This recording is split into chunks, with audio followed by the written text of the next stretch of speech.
When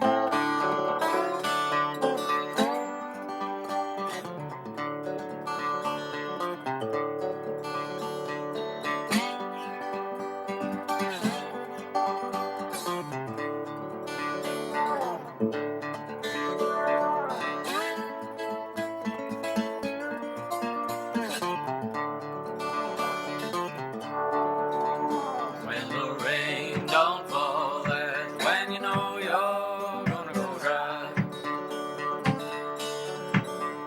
When the rain don't fall, that's when you know you're gonna go dry. And it won't do no good to be crying out loud, babe, or cursing the sky.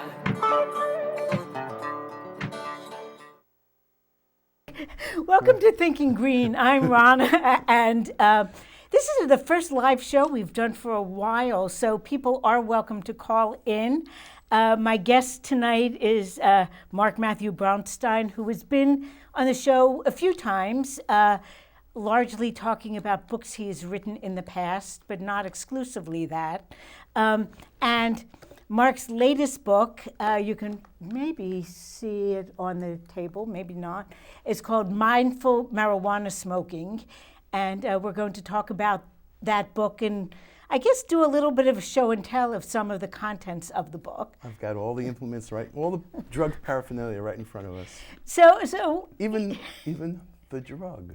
yeah, which you have, actually you've been using the drug legally for probably longer than anyone else I know. Well, legally since 2012, when it was first legalized medical marijuana in the state of Connecticut.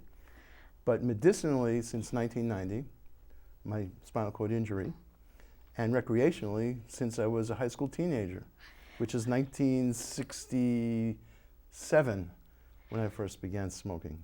So. Well, yeah, you and I are similar in age. I think I'm a couple years older than you are, but yes, recreational use, started in late teens and early adulthood, and also depends on your generation. Remember, it only started spreading like wildfire, like around 1967. Yeah, that was the year I graduated from high school. Okay. So I was kind of naive in high school, and then I went off to college and was slightly less naive. But I guess you have been using marijuana therapeutically for a very long time. 1990, yeah. And you've been writing books for quite a while. Why did right now seem like the right time to write a book about using marijuana? I have to say it began probably almost 20 years ago when I read an article whose title, and of course that one, at that time everything was called pod or marijuana, and nobody used the word cannabis. Very few people maybe Right. even knew what it meant at the time. And someone who's very active within California NORML, and he still is, even to this day, he wrote us a few articles which were then compiled into a 35-page stapled, bound, photocopied pamphlet, and he called it Health Tips for Pot Smokers. And that intrigued me, and I sent away for it. It cost $5, no internet then, you had postage and everything, put it in the mail. And it obviously planted a seed. I wrote an article which then expanded on that because it was a very short, 4 pages, really. 35 pages were all kinds of other related issues, including diseases, which is very rare for NORML, a legalization advocacy group, to not just admit, but to publicize the ill effects, right? Okay, so I found that particular publication, seminal in my own interest in the subject. So I wrote an article which appeared in a magazine, in a medical marijuana magazine, which was out of Canada. It was probably about 12 or 13 years ago, maybe 15. And then I revised it and updated it, and that came out in a New England holistic health magazine, not a marijuana magazine, holistic health magazine.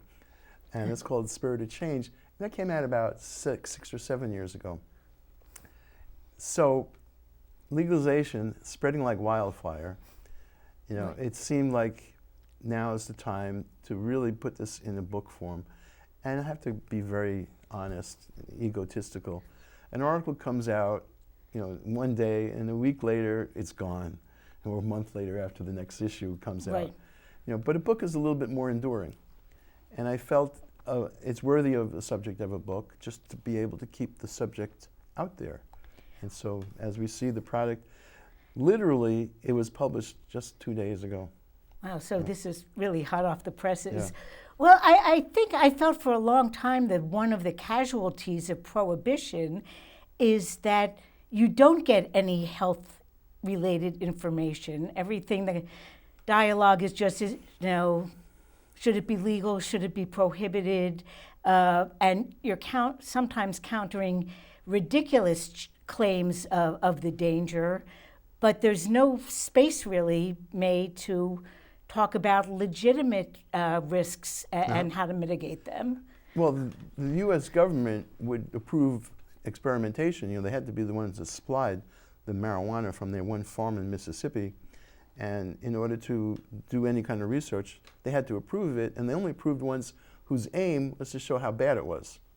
So for many years, any kind of research on the benefits was stymied.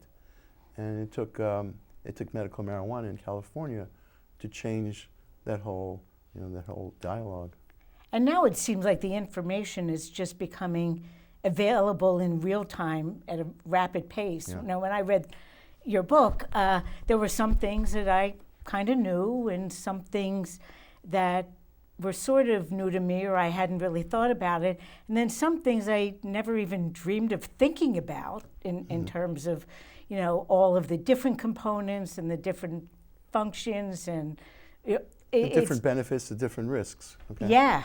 So it's really a pretty complex subject, and it's only now, and it still isn't legal on a federal level. No, it's not. So we still have that, NIH is probably not funding a whole lot of research on, realistic benefits and risks. It's going on in the state level. Even Connecticut has something of that nature going on through UConn. So. And it is needed because, and I think about, how to talk to the, younger generation, or at this point in our lives, the generations, a couple of generations removed. And, you want to give them as much honest information as is available. Yeah. And that seems like it's being added to every day. Yeah. So I guess a lot of your book is about just the basic risks of smoking. The risk and how to minimize the risks.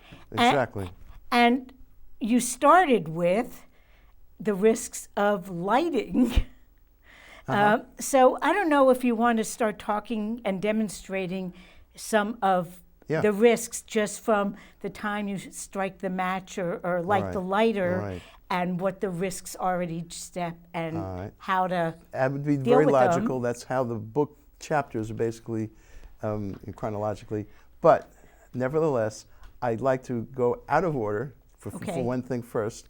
Sure. Is talking about the purity of the herb. All right, because I want to show something off. Now, I'm a patient. I legally can grow 6 plants at home, indoors, and I just harvested this just an hour or two ago. This is actually one plant with 1, 2, 3, 4, 5, 7 colas. I harvested another of the colas just 2 days ago. I was going to bring it potted, and that would have been illegal. Of course, I would never think of doing anything illegal, right? Not on TV. Oh, right. Not that you haven't testified at times and places. I showed on NBC, CBS, and ABC News. I showed her my stash in my home back in 1997. Yeah. Right. But and you probably told them what your address was too, if anyone wanted to come. Well, I told them this is Connecticut College Arboretum. So, anyway, here is an example of what I consider pure herb, organically grown, soil grown, sun grown during the day. I bring it indoors at night, supplementary lighting indoors, full spectrum. But I do bring it outdoors in my backyard where no one else could see it. So it's basically, secure environment. And these are autoflowers. And most people are very familiar with cannabis sativa, cannabis indica. But a new and rapidly recognized third subspecies of cannabis is Cannabis ruderalis, which is a smaller one.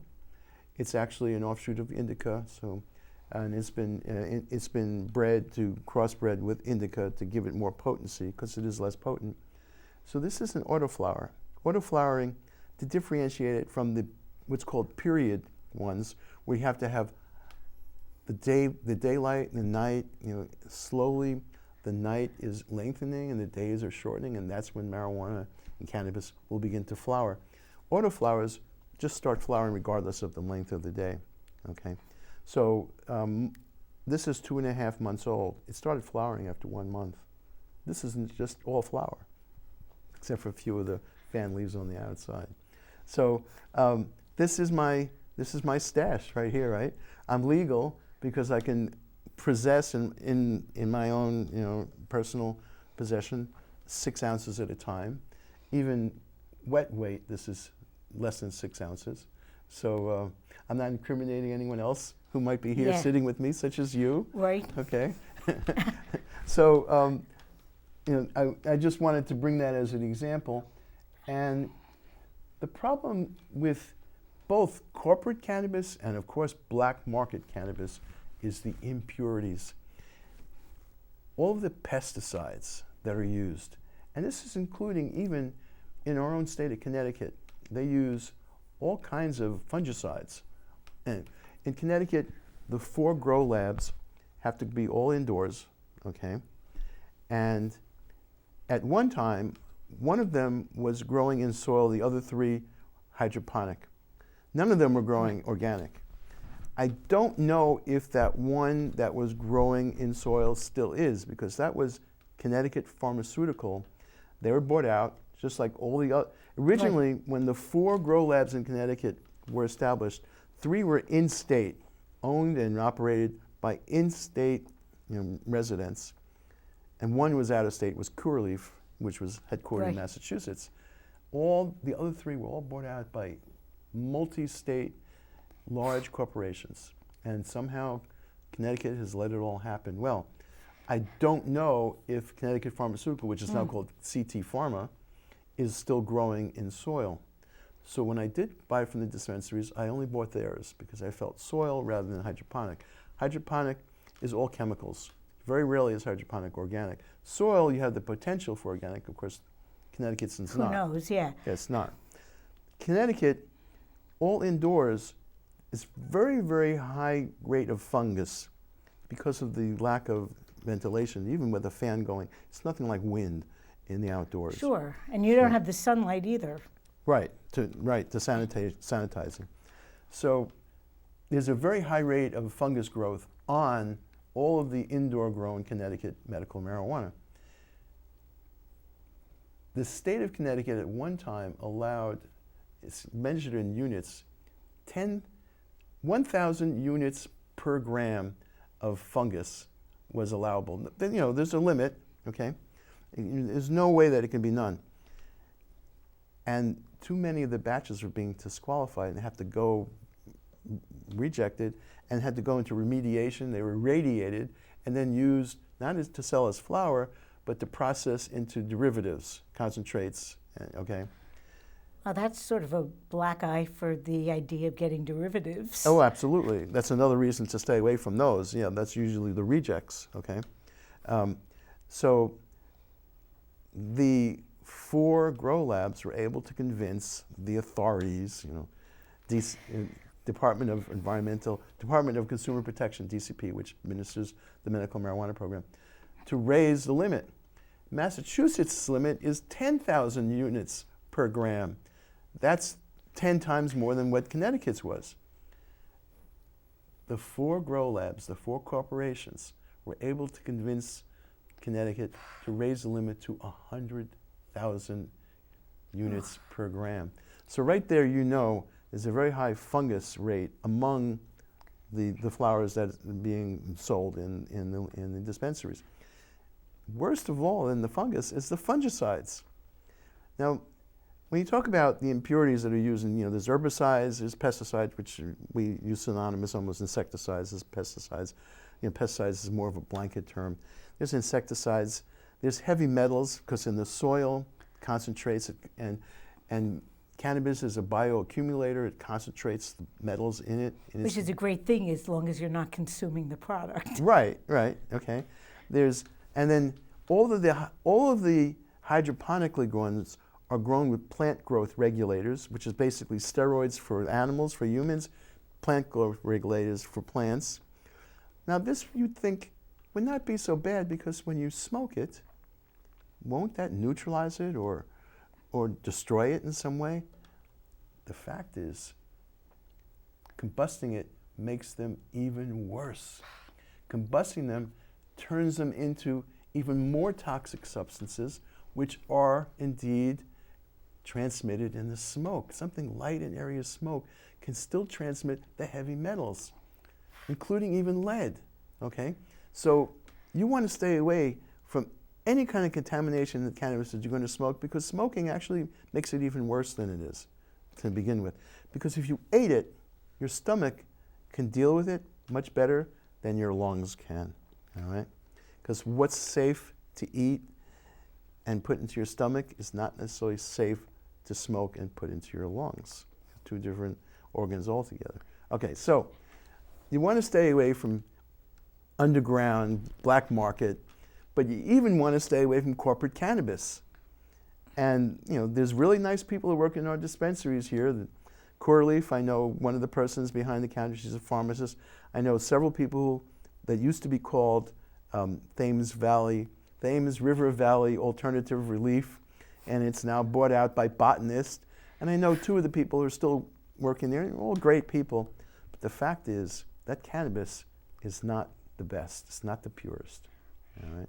And it isn't just Connecticut. My brother-in-law used to work for the Department of Agriculture in Oregon, and he was there when recreational, well, and also medical, were approved in Oregon. And the first year, I think, like 60 to 65% of the recreational crop had to be destroyed because of fungicides. Yeah. And it just because of fungus or fungicides. Yeah. I think it probably was both, but I think Oregon has a pretty dry summer climate, so I don't know if it's got quite the humidity issues that we have, but indoor growing is still indoor growing, and I think that's a remnant of prohibition that is really damaging to like being able to create something that's safe now. It's like you can't just treat it like a plant legally. You can grow tomatoes. And I tell people I can grow things in my yard that would kill someone if they ate it. I could have a digitalis plant or a monkshood plant or a castor bean plant. And if someone ate it, they die. And yet, that isn't regulated. But if I had a hemp plant in my yard, it's like, heaven forbid. You can even grow all the poison ivy you want. I can. In fact, you don't have to try, right? No, you don't. You don't have to try it all. It's easy. So it seems just odd to me that the plant itself is regulated in terms of when you can grow it. Once you're selling it, I certainly think purity should be regulated, safe, and dosage, for edibles should be regulated because people can't really regulate themselves taking those edibles. But for just growing a plant, I just don't get why it isn't treated just like a plant. Right. Well, we're on that road to that. Right now in the state of Connecticut, only licensed medical marijuana patients can legally grow 6 plants at one time at home. Beginning in July 2023, I don't know why the delay, everyone will be able to, all right? Well, the whole point of my discussion about the impurities is you want to know your grower, a friend, an organic farmer, or just grow it yourself, just grow your own. Okay? And like someone who's growing vegetables, you want to, in New London, a lot of properties have heavy metal contamination. So you want to test your soil as well if you're going to be growing it at home. Yeah. Right. Well, so anyway, Yeah. all right. So that's one chapter, the purity part. All right. But let's start like chapter by chapter. And Okay, go through so them. we can start. I don't know. Do you want to start with like striking matches? Okay, sure. Most people use either lighters or matches. Cigarette smokers, both, cannabis and cigarettes. Pipe or joint, pipe or cigarette. Neither one is the best choice, okay? Probably the worst choice are matches. There's safety matches and there's the not so safe matches, the strike anywhere. Strike anywhere matches are the worst possible. They are, the match heads consist of potassium, phosphorus, sulfur, percolates. Percolates are what are used in explosives, missile fuel, and fireworks, okay? And the difference between a safety match, which you have to strike on that strip, on the matchbook or the matchbox, okay? And strike anywhere matches. The strike anywhere matches have it all in that tip, whereas safety matches have it separated. Two of them are on the strip and the rest are in the match head. So when you at least use the quote safety match, you're then exposing yourself to only 3 of those 5 explosive devices, okay? Everyone knows how bad a match smells. If you are smelling it, that means you're breathing it. You could strike a match even arm's length and you'll still smell it, okay? Well, most people, when they strike a match, even if they strike it arm's length, they still bring it close to the pipe or to the joint or cigarette, right in their mouth. And that's the worst place possible. At least wait for that match to die down so that the match head is totally out. So it's just burning on the stick. On the shaft, Or yeah. the- Right. Of course, then you risk burning your fingers, but most people would never do that, all right? The worst part of smoking cigarettes or marijuana is the ignition. And it seems so little recognized, which is why you brought it up the first thing, okay? It was one of those things that had never occurred to me would be in the book. Right, it's a whole chapter, right, yeah. So, yeah, you want to stay away from matches altogether, unless to light a candle, which I'll get to, okay, because then you only one match. Worst of all is lighting matches for a pipe. Pipes go out. One pipe full that may be enough for smoking for one high or one treatment for whatever ailment usually needs about 3 or 4 different strikings of matches. That's 3 or 4 times as much toxicity going on than if you smoke a joint and you only need to light it once, okay? Cigarettes are always one match wonders because cigarettes are treated. The tobacco is treated precisely so it has a nice even burn rate. Thank goodness cannabis is not treated that way. Cannabis, even joints go out because they're not so treated, okay? So if you're going to strike a match, you want to do it at arm's length, at the very least that you can do, okay? Of course, most people don't even use matches, they use lighters. You ever read the warning labels on matches, on lighters? I don't think so. Well, they're on every single one of them, right? Warning, keep away from children, that's one thing. You know what? They should keep away from adults, too. And there's a long list, depending on how much room they have on it, of what not to do. And the first one is, this is the joke. Ignite lighter away from face. You tell me how many people you've ever seen light a cigarette like this and then put the cigarette to their mouth. Like nobody. It's always this. Joints, the same thing. At least a cigarette, a joint, you can at least light from arm's length, and then the fume from the lighter is not going to be right in your face. You're not going to be breathing it in, okay? That's the least that one can do. Pipes are out of the question. You do not want to use butane Flint lighters for a pipe because you can't turn it sideways, the flame goes out. Upside down, the flame goes out, right? You've got to turn it sideways or upside down to get it to the bowl of the pipe. Now, so you don't want to use butane lighters because of the butane.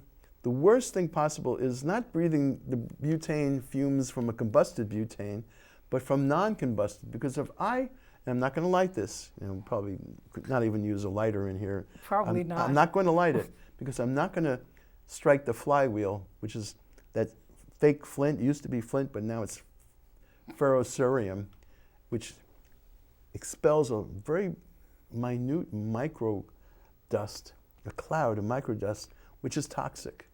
So you do that, even striking that flywheel next to yourself, just the so-called Flint alone is toxic. Okay? But the worst of all is to release that lever without striking the flywheel, because then you're releasing non-combusted butane fume, and little kids inhale it just to get high. From a canister or from a lighter that they don't combust it, you can get high, but you get sick. You can die from it. It can prove fatal, okay? Not to mention all the diseases from long-term use. So these are out for so many reasons. Because it's butane, because it's Flint, right? Although I see that it's branded to market to cannabis This users. comes from one of our 4 grow labs. TheraPlant is actually one that I visited. It's now taken over by a large corporation, but it was originally a Connecticut-owned, operated. And I wrote an article where I interviewed the CEO of TheraPlant. I had to get permission from the state of Connecticut to visit the grow lab to gain admission into it, like the Citadel. Yeah. So yeah, they give this away. Aren't they doing us a great favor? Okay. No, these are out. A little bit better, okay, are piezo lighters. Can I light this? It's I have no idea. Because you can't even see it, so I'm not going to bother. Piezo lighters are not flywheels. It's not that fake Flint. It's quartz. So you press a lever, and it's ignited by quartz, which is basically non-toxic. But best of all, these are the ones that you have to pay like $10 for, as opposed to these, which cost you like 69 cents. These are refillable with butane, okay? But they're refillable, so you buy it once, and then that's a major expense, and it's done. But these are also called torch lighters. This shoots the flame out. You can use it for a pipe upside down, because the flame still goes down upside down. So that's what you want to use for a pipe. Whether you use it for a joint, doesn't matter whether you're using a piezo lighter, that's what it's technically called, but torch lighters is the way most people know it as, or pipe lighters, okay? Whether you're using butane for a joiner, that doesn't really make a difference, but for a pipe, definitely this. But even better, all right? High tech. This has no flame. This is a flameless lighter, all right? It's also called a USB lighter because it's charged by USB, just like you charge your cell phone on it, okay? And you notice that maybe you can see it lights up when I open up the lid, but it's probably very faint. And they're also called arc lighters, plasma lighters, Tesla lighters. Tesla was the original inventor of something like this, all right? But of course, his were like the size of a huge box, and these are, Yeah, pocket size. Yeah, you can put this into your pack of cigarettes, even just like a regular lighter, which is made to fit into a pack of cigarettes once you take a few of the cigarettes out. These have no fumes. These are electrodes, little like bolts of lighting. You won't be able to see this, but I'm going to, maybe. Yeah, it glows a little. You can see it, but can the camera see it? Probably This is a not. crosshair. It's like an X, because it's 4 electrodes, and it's dancing between the 2 and then the other 2. All right. You put a joint to that tip of the joint, and ignites it. Put it down into the pipe, and that ignites it. But there's no fumes, there's no flame, and there's no fumes. So this miracle device, which is relatively new, is what you should be using. The downside is they don't last very long. It's a technology in its infancy. You buy one, you're lucky to get like 2 or 3 sessions with a pipe, and you got to recharge it. After a month or 2, recharging takes longer. The charge is not held as long. 3 months, they're done. You're left with a non-recyclable piece of junk, okay? So it's in its infancy Yeah. as a technology. all It right? will get better. Yeah. Oh, they've actually gotten smaller, and the charges are lasting longer. Yes. So, what then can we use? Well, here's my solution for pipes, especially, is however method you choose to light a candle. Keep the candle at arm's length. Use beeswax. Despite candles being age-old, as long as civilization, historical civilization, there's very little research done on candles or the different materials which are more toxic than the other.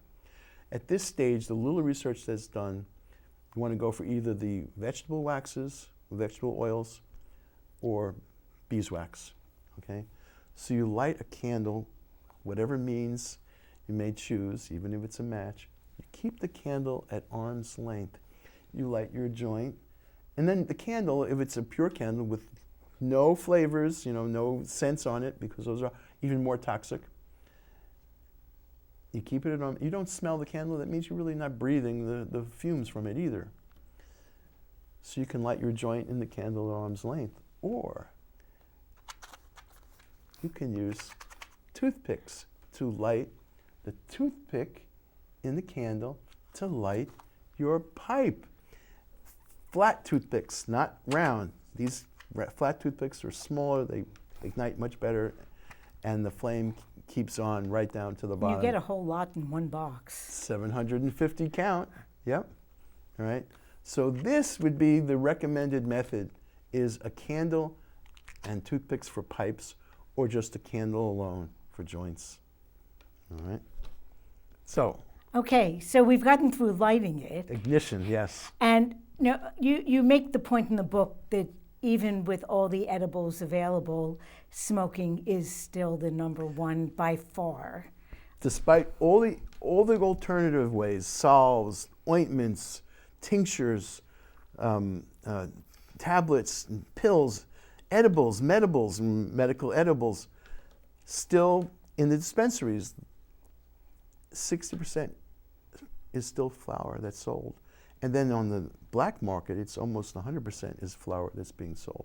And we called it bud, but now flower by the medical marijuana world is calling it flower to differentiate from the black market bud. Okay, either way, it's still highly prized among most smokers.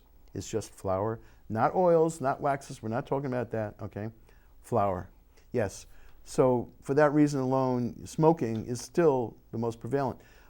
If 60%, and this is the most recent survey, there were surveys done over the course of the past 6 or 7 years, and each one is coming up with the same statistics, about 60% flower. And there was one just most recently, just a few months ago, 60% flower, all right? With that flower in hand, you're going to either roll a joint or you're going to light a pipe, all right? So that's your next choice. Yeah, and I mean, I've been looking here, and you have a very long pipe, which I know you told me ahead of time used to be even longer. Yeah. I guess, it's related to having the candle and the flame far away, but I'm guessing most people don't have such long pipes. No. What's the case for it? Okay. A pipe, regardless of the length, cools the smoke. Even if it's a pipe that's more typically this, it's still farther away from your mouth than even a joint or a cigarette, okay? And so whatever you may be using to ignite it is still farther away from your face, as it says on the warning label. You keep it away from your face, okay? The two bad things about smoke, any smoke, is it's hot and it's dry. The heat and the dryness will desiccate your mouth. All right? There's a reason that you don't want your mouth to be dry. It makes you more susceptible to illnesses, colds, flus, bronchitis, COVID. It's a much higher rate of COVID positivity rate among cigarette smokers than non-smokers, and that's already been found out for obvious reasons. Okay? Sure. Because they're also probably unhealthier to begin with, just for the fact of smoking cigarettes, as a habit. But anyway, okay. So pipe, you want a long stem pipe because you want to make it as cool as possible. When I share my long stem pipe, which used to be longer because one of the segments has to be segmented because you need to clean it. You know, you can buy these long, they sell them in the head shops, these like 3 foot long ones. They're going to be conversation pieces. Use them 10 times. They clog up, you can't clean them. Do they make the 3 foot long pipe cleaners to clean No, them? they don't. Besides, you couldn't even stuff it in it. You know, they're just conversation pieces. It needs to be segmented so you can clean it, okay? So when people smoke from my pipe, when it reaches their mouth, it's totally cool. And they're used to feeling something going in their mouth and down their throat, and they don't feel it. So they always take in too much, and they always end up coughing it out, okay? They're not used to the fact of not feeling the burn, all right? So you don't want to feel that burn, unlike Bernie Sanders, the burn, right? Okay, all right. So that's a good thing about a pipe, all right? You're not using rolling paper, which is extra toxicity. If you're going to use rolling paper, use only organically grown hemp. Because you are inhaling the fumes rolling from paper. that. Yeah. So at least you're not adding the rolling paper to the toxic brew, all right? Now this is just a theory. There's no research behind this. It's just my wild imagination. So take it with a ton of salt. If you keep the bowl below your mouth level and you light it, if the tar and the ash is heavier than the cannabinoids and the terpenes in the smoke, the tar and ash will more likely stay down and coat the shaft of the pipe, and the terpenes and the cannabinoids more likely will come to your mouth.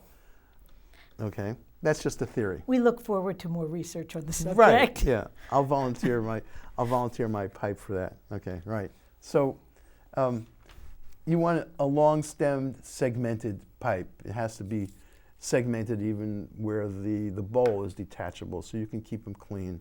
Otherwise they clog and you're done with it, okay? This is the one I use at home. The advantage in our post-COVID, or if we are in a post-COVID society is, let's say I'm sharing with a friend. We don't want to smoke from the same mouthpiece. Well, I can give this to the friend, and I could smoke like this, or the opposite, and then the other person could take this and put that in there, and so each one is only using the same mouthpiece, okay? No longer sharing, leaving saliva on the mouthpiece to share the saliva. So that's an advantage, okay? In our post-COVID society, you don't want to smoke joints that have been rolled by somebody else, because what do they use to seal the joint with? Their saliva. Oh my God. Boy, the things we did when we were young. Yeah, and you put that tip of that joint in your mouth, the roach part, and you might as well be kissing this person you're smoking with. If you're not willing to kiss the person you're smoking with, you don't want to smoke a joint that person rolled, okay? Something that nobody thinks about except maybe my mind, I suppose, But anyway, all right.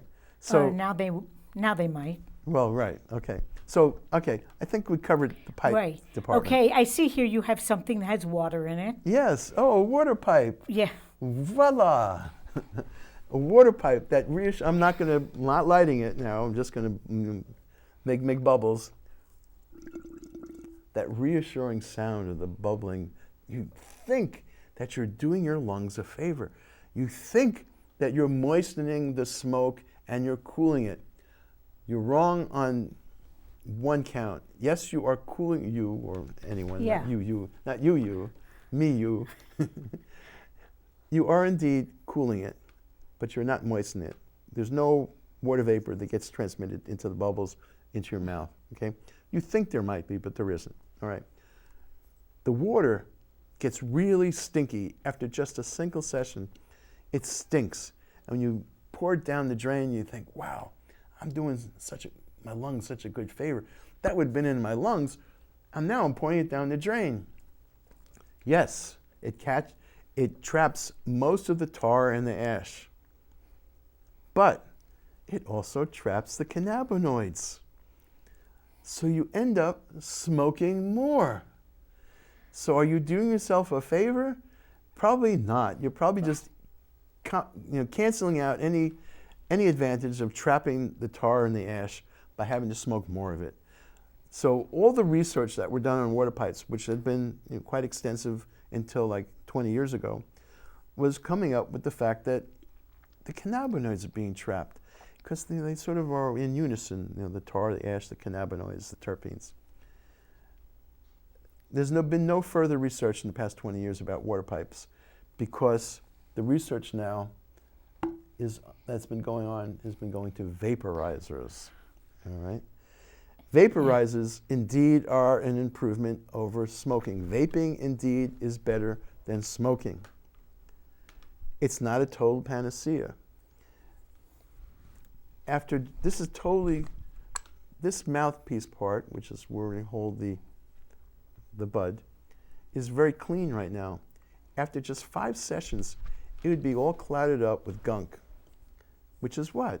Tar, ash, right? So there's still toxicity involved, less so than smoking, but it's not a total free pass, okay? Now, Definitely one of the improvement. things with the vaporizers, or as you pointed out in the book, volatizers, Yeah. is that you can control the temperatures. Yes. This is one of them. I've tried not everyone in the market, but I've tried a few. The one that I've settled on that I recommend to people, in fact, one friend who was always smoking joints or pipes, I recommended, and he was smoking the Pax brand occasionally, which is a vaporizer, an herbal vaporizer, by the way. We're not talking about oil, we're not talking about waxes, we're talking about herbal vaporizers. And he would use the Pax one, PAX occasionally, but he never really liked it, and I never liked it either when I would try others. But this particular brand is a riser, spelled with a Z, not an S, is the name brand, and this particular model is the Solo. And I recommended it to this friend, and this is what he uses exclusively now. I still prefer my pipe because I prefer the high from smoking to the high from vaping. There's a difference in the temperatures, okay? Temperature here is probably, closer to 500 degrees Fahrenheit, whereas this is, I can regulate it to 366. It's a lower temperature, lower toxins produced. More terpenes, more cannabinoids are probably transmitted, not destroyed by the high heat, but it's a different high, and so I still prefer my pipe, okay? So, yes, this is, it is an improvement over smoking, but it's not a total free pass. And what happens when yours dies? Either you got to replace the whole thing or you got to send it to the manufacturer to replace the battery. And these are very complicated pieces of machinery, these small little things. There's a lot going on in them. The cheaper ones, you'll end up heating up the metal and the plastic, and that's going to end up in your vape. The heated plastics, okay? The cheap ones. Yeah, that sounds really bad. Yeah. So I do recommend this one model over I'm not saying, there's other models that other people love and can recommend too, but I've never tried all those other models, all right? So yeah, definitely improvement, but except for the expense that has to be replaced because these things die. It's a battery inside this, the same as the battery, the ion batteries, okay? So that is an improvement, but not a total panacea. So really, there's no perfect way to smoke and have zero impact, negative impact. Smoke does not belong in your lungs, right? You have to, it's bad. Smoke is bad. Not taking drugs is better than taking drugs. Not smoking anything is better than smoking anything, okay?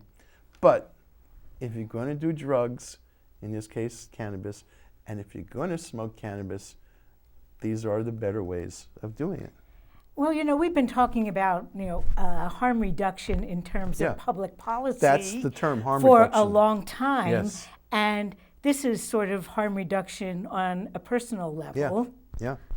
Harm reduction in terms of society as a whole. For instance, to use the most grossest comparison, is needle exchanges. Right. You know, for people who use IV drugs, at least make the needles free to them so Right. that they don't use the same needle over and over that someone else is going to be using.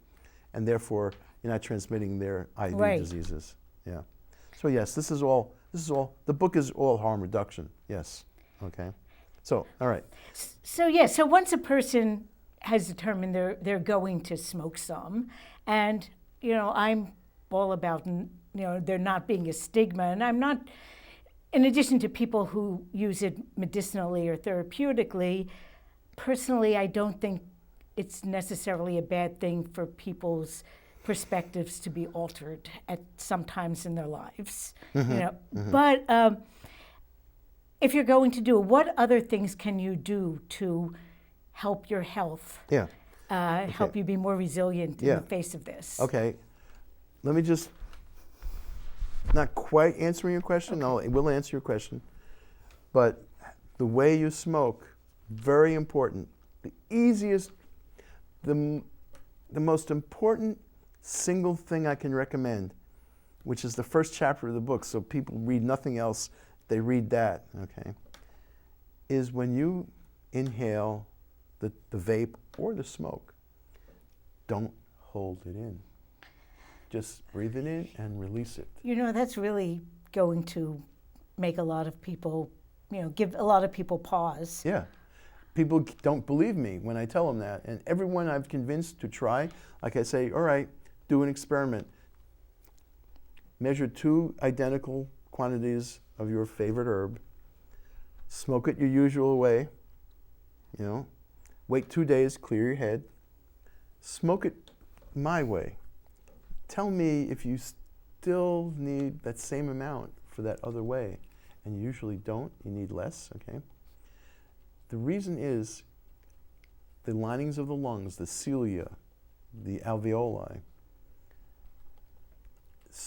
the cannabinoids and the terpenes are fat soluble. As soon as they coat them, they're immediately absorbed, okay? But the tar and the ash are not fat soluble. So when you hold it in, you are enabling those very delicate linings of the lungs to absorb more tar and ash than they would otherwise if you just inhaled and exhaled. And so you're causing yourself much more harm than by just inhaling and then exhaling. So don't hold it in. It's the most important single health benefit measure that I can recommend anyone. It's the easiest. It's not doing anything more that you're not already doing. It's doing something less. And this has been proven through many scientific experiments back in the 90s, over and over, showing how don't hold it in. If cigarette smokers breathe it in deep draws, and a cigarette smoker might do a long draw, but lets it out immediately. If they held it in the way marijuana smokers hold it in, they'd all be dead. Right? They all die after 50 years anyway, but from carcinogenic diseases, but But it would be less chronic and more acute. Yeah, right. So, okay, so don't hold it in. But more to counteract a health promoting measure that you were asking about. After you smoke, replenish your dry mouth. Drink water, not beverages, water. Drink your water straight, undiluted water, right? You want to moisten the linings of your mouth, your throat, that are desiccated otherwise, and therefore you can more easily able to combat any kind of respiratory illnesses. Smokers, whether it's cannabis or cigarettes, have a higher rate of colds, flu, and bronchitis. Smokers of cannabis do not have a higher rate of lung cancer as smokers of tobacco do. And the main reason is, well, most smokers of cannabis don't smoke as much as tobacco, but also cannabis itself, the cannabinoids are, especially THC, they are anti-inflammatory. So you don't die from cancer from marijuana smoke, but you can get all the other diseases in higher rates of infection. So you want to drink something right after, or maybe a piece of fruit, replenish your vitamin C, which is also depleted by smoking, or a